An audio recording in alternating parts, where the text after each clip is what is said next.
Bonjour à toutes et à tous et bienvenue dans l'hebdo, votre récap de l'actualité de cette semaine.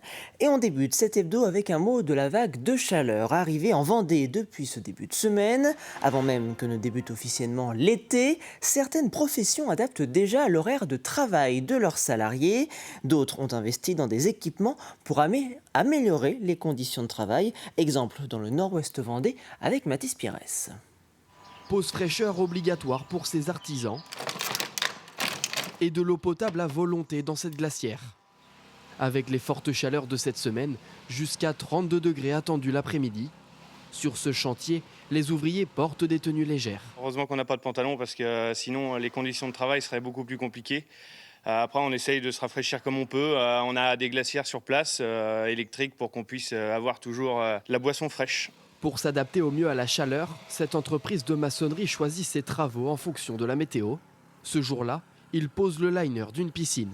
On s'adapte avec le temps, qu'il soit bon ou mauvais. En l'occurrence, il est très très bon. Et du coup, on va choisir des activités où on va pouvoir gérer l'ombre et surtout être proche d'une source d'eau. Donc la piscine, ça matche bien. À partir du 1er juillet, de nouvelles mesures rentrent en vigueur pour protéger les salariés des risques liés aux épisodes de chaleur intense. Aménagement des horaires de travail, mise à disposition renforcée d'eau fraîche et d'équipements adaptés. Je bois à peu près 4 litres par jour. Puis on va des fois se rafraîchir le visage, tout ça, pour qu'on soit bien aussi. Tu souffres pas trop de la chaleur pour l'instant, ça va? Un peu. Un petit peu. Les agents ont tous une clé pour accéder à tous les bâtiments communaux pour se rafraîchir. Le soleil commence à être de plus en plus fort. On sait que pour l'instant, je ne sais pas la température qu'on va atteindre aujourd'hui. Je pense que des 28, 29. Et dans les prochains jours, c'est vrai que ça sera des températures qui seront supérieures à 30 degrés. En extérieur comme en intérieur, certains peuvent souffrir de la chaleur. Dans ce pressing, cette pièce peut atteindre les 40 degrés. Alors la gérante travaille plus tôt et a investi dans une climatisation.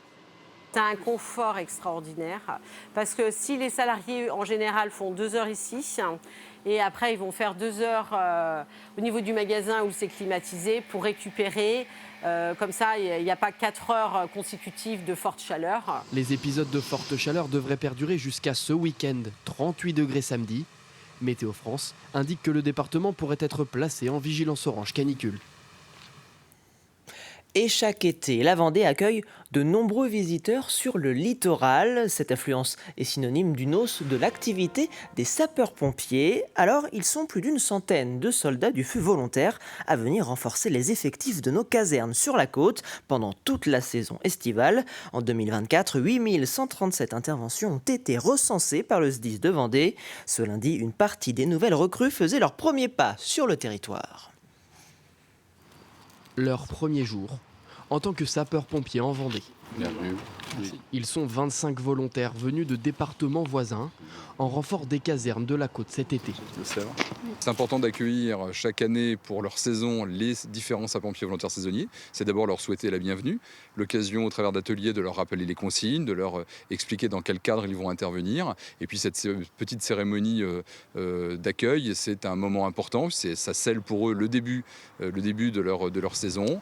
Mais avant de partir en direction de leurs casernes respectives, les 112 nouvelles recrues de l'été visitent les différents services du SDIS et passent en revue tous les équipements qu'ils utiliseront.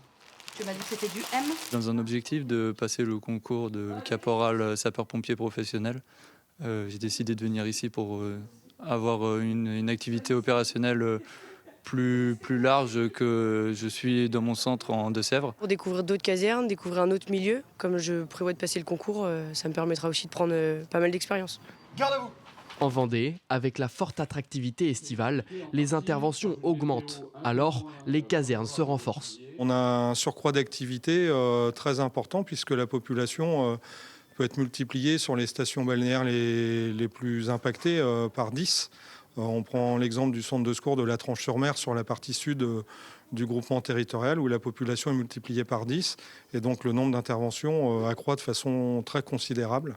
En 2024, le SDIS 85 a enregistré 8136 interventions entre juillet et août, soit une intervention toutes les 10 minutes. L'actualité en Vendée cette semaine, c'est également une rencontre entre les représentants de l'île de Ré, de l'île de Noirmoutier et de l'île d'Oléron. Au centre des discussions, l'instauration d'une future écotaxe pour les véhicules qui souhaiteraient accéder à ces deux dernières. Si l'écotaxe existe déjà depuis 37 ans à l'île de Ré, en Vendée, cette idée n'a pas encore convaincu les élus du territoire. Pour l'île d'Oléron, une concertation publique va être mise en place sous l'impulsion du département de la Charente-Maritime. Il y a eu débat à un moment, il y a eu contestation, il y a eu même procès, on a même été jusqu'à la question de constitutionnalité. Mais aujourd'hui, les permanents, bien sûr, sont très satisfaits. Les résidents secondaires qui payent un peu d'écotaxe sont satisfaits parce qu'ils disent, attendez, ce territoire ne peut pas en prendre beaucoup plus. Et même les gens qui arrivent aujourd'hui, quand ils comprennent que c'est une taxe sur le véhicule et qu'elle va repartir vers la protection environnementale et que l'accès à la plage a été refait par l'écotaxe, que la dune a été refait par l'écotaxe, on a véritablement, je dirais aujourd'hui, un accord plutôt favorable.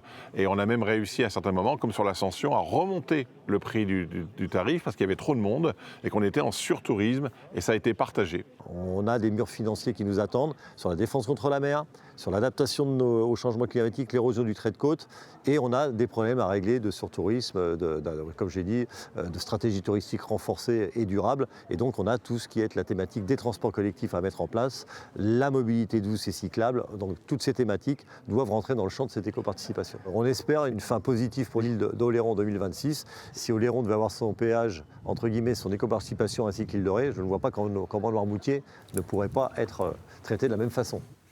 Les Vendéens font preuve d'un grand civisme fiscal. Tels sont les mots du directeur des finances publiques de notre département, des mots qu'il a prononcés à l'occasion de la présentation du bilan 2024 de la lutte contre la fraude fiscale en Vendée. Selon l'administration, plus de 99% des Vendéens auraient bien réalisé leur déclaration de revenus. Le montant des fraudes fiscales s'élève tout de même à 25 millions d'euros. Un travail de détection amélioré notamment grâce à l'aide de l'intelligence artificielle. L'IA nous permet de progresser et d'améliorer le ciblage des affaires. On a des équipes en nombre significatif, près de 70 personnes dans la Vendée qui traitent du contrôle fiscal et qui sont formées, compétentes. L'IA nous permet d'améliorer le ciblage, de recouper des données et donc d'avoir des possibilités beaucoup plus larges aujourd'hui sur la détection de la fraude.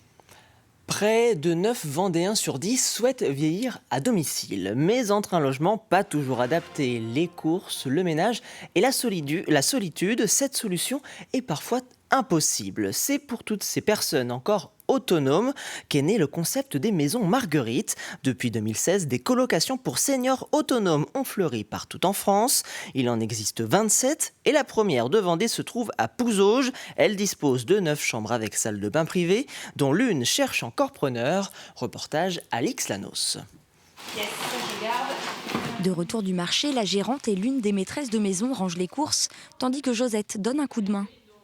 Ici, à la maison Marguerite, chacun est libre de mettre la main à la pâte ou non. À 2 carreaux du bord, à 2 carreaux du bord. Les 8 habitants de la maison sont ici en colocation. Chambre et salle de bain privatives et salon, cuisine et salle à manger partagées. C'est une grande coloc où chacun est libre de faire sa vie. Il y en a qui partent marcher le matin parce qu'ils aiment ça.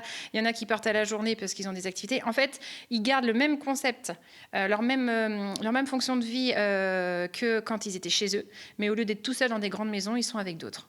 Les maisons Marguerite n'étant pas médicalisées, ses habitants doivent être autonomes, sans lourds besoins médicaux, même si une infirmière peut passer quotidiennement en cas de besoin. Le quotidien de la maison, ménage, courses, repas, linge, est assuré par Emeline et 2 autres maîtresses de maison, présentes du petit déjeuner jusqu'au dîner. Voilà, les après-midi, c'est surtout de l'animation. Et puis le matin, cuisine, ménage, c'est surtout ça. C'est de la cuisine très traditionnelle en fait. On a refait des langues de bœuf, des petits sautés. Donc c'est comme à la maison. Comme à la maison ou presque. 0,002. En tout cas, avec la sécurité, c'est bien le quotidien convivial et chaleureux d'une structure à taille humaine que tous ces habitants sont venus chercher.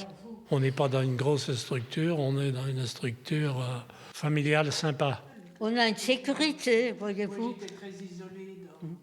qu'on n'aurait pas dans notre maison personnelle. C'est surtout la solitude, moi, qui me pesait. Donc, c'est ça que je suis venue trouver ici. Je ne dis pas que je n'irai pas en EHPAD, parce que Mais tout pendant que je peux marcher, je peux me débrouiller, je pensais que je serais mieux ici, quoi. La maison Marguerite de Pouzauges est la première du genre en Vendée. Ouverte depuis 1 an environ, elle peut encore accueillir un habitant supplémentaire pour un tarif, tout compris, d'environ 1 800 €. Avez-vous joué avec ces petites briques en plastique étant enfant? Eh bien, sachez qu'aux Achats, l'entreprise vendéenne Brick Event est actuellement à la recherche d'un designer maquettiste avec ces petites briques, justement, pour renforcer ses effectifs.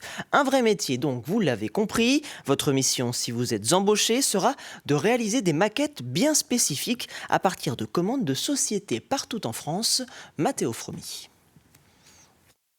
C'est un métier qui fait rêver. Ouais, c'est un peu un rêve de gosse. Bon, moi, en fait, ça s'est jamais vraiment arrêté, donc c'est aussi un rêve d'adulte en quelque sorte de travailler dans ce domaine-là. Entre construction miniature et maquettes imposantes, l'entreprise se sert du Lego comme fer de lance pour les sociétés du territoire. Ce que les entreprises recherchent, c'est cette capacité, cette modularité de la brique, le côté sur-mesure qui est possible avec les briques et qui leur permet de produire quelque chose de très sérieux, l'illustration de ce qu'ils font, de leurs produits, de leurs usines, de leur métier, de leur lieu, etc. Mais avec un objet ludique. Et en fait, du coup, il y a déjà ce premier effet quand les gens voient une maquette Lego, c'est « Oh super, c'est Lego, attends, faut qu'on aille voir ». Le Lego, ça tape à l'œil, un parfait outil pour les entreprises qui veulent recruter et attirer l'attention sur certains métiers. Et ça, c'est un gros sujet en fait. Il y a beaucoup d'industries qui ont des métiers méconnus et qui se disent je vais aller démarcher entre guillemets les scolaires, les jeunes, les ados, voire les jeunes adultes, avec des maquettes Lego qui est un matériau qui va leur parler en fait. Pour leur parler de mes métiers qu'ils ne connaissent pas, pour qu'ils s'y intéressent, pour au moins qu'ils aient connaissance de ces métiers-là. Avec des demandes très diversifiées, ce monde de la brique devient un espace de jeu pour ceux qui confectionnent les maquettes, combinant la passion du Lego et le défi pour répondre à la demande des clients. C'est un modèle qui est au 125e. Et ce qui est intéressant, c'est d'avoir pour moi en tout cas, c'est d'avoir des contraintes et d'essayer de trouver la meilleure solution dans un environnement qui est contraint. On n'a pas finalement autant de choix que ça, on n'a pas toutes les pièces disponibles, on a des budgets à respecter et ça donne un challenge qui est super intéressant à essayer d'y répondre, quoi. Enfin, voilà. Secteur énergétique, spatial, militaire et logistique, tous se sont pris d'affection pour la brique et pour cette entreprise vendéenne, l'heure est maintenant au développement avec la construction de nouveaux locaux, mais eux ne seront pas en Lego. On poursuit cet hebdo en prenant la route de Bretignolles-sur-Mer. La commune vient de recevoir officiellement le label Ville de Surf. C'est la 3e du département, après les Sables-d'Olonne et Longeville à recevoir cette distinction créée en 2015. Cette dernière récompense l'engagement des communes dans l'accompagnement de la promotion des activités de surf, l'organisation de compétitions ou encore de la préservation de l'environnement. Nous, à Bretignolles, la pratique du surf, elle est historique depuis des décennies. On a des sites renommés, le site des Dunes, qui est une vague de dunes, de plages, et puis le site de la Sauzet, qui est une vague de récifs. Et donc, pour ces raisons, il nous a paraissé comme évident que le label de surf pouvait nous revenir. Donc, on a travaillé pour ça. Et puis, aujourd'hui, effectivement, la remise de ce label en présence du président de la Fédération française de surf à Bretignolles sur la journée de la glisse, ça prend tout son sens. On termine cet hebdo avec une idée de sortie pour ce week-end au frais, à l'abri des fortes chaleurs. Cela se passe au cinéma Le Concorde ce dimanche 22 juin. La Cinémathèque de Vendée y organise une nouvelle journée de projection gratuite de courts-métrages. 5 œuvres qui ont toutes un lien de près ou de loin avec la Vendée, comme c'est le cas de Fortissimo réalisé par Victor Sesca. Victor Sesca est un jeune réalisateur originaire du pays de Saint-Jean-de-Mont. Et il est très prometteur. À la Cinémathèque de Vendée, on a vite repéré son travail. Et ces 3 derniers courts-métrages professionnels ont gagné peut-être pas loin d'une centaine de prix au niveau international, mondial. Et son dernier court-métrage, Fortissimo, que nous présentons lors de notre journée du court-métrage, ce court-métrage, Fortissimo, a été acheté par la plateforme Canal+. Donc c'est pour dire que c'est quand même un film qui intéresse les professionnels aussi. Et c'est ainsi que se termine cet hebdo. Merci de votre fidélité. Caroline Tron, je vous donne rendez-vous dès lundi 7h dans la matinale. D'ici là, je vous souhaite une très bonne fin de semaine sur TV Vendée.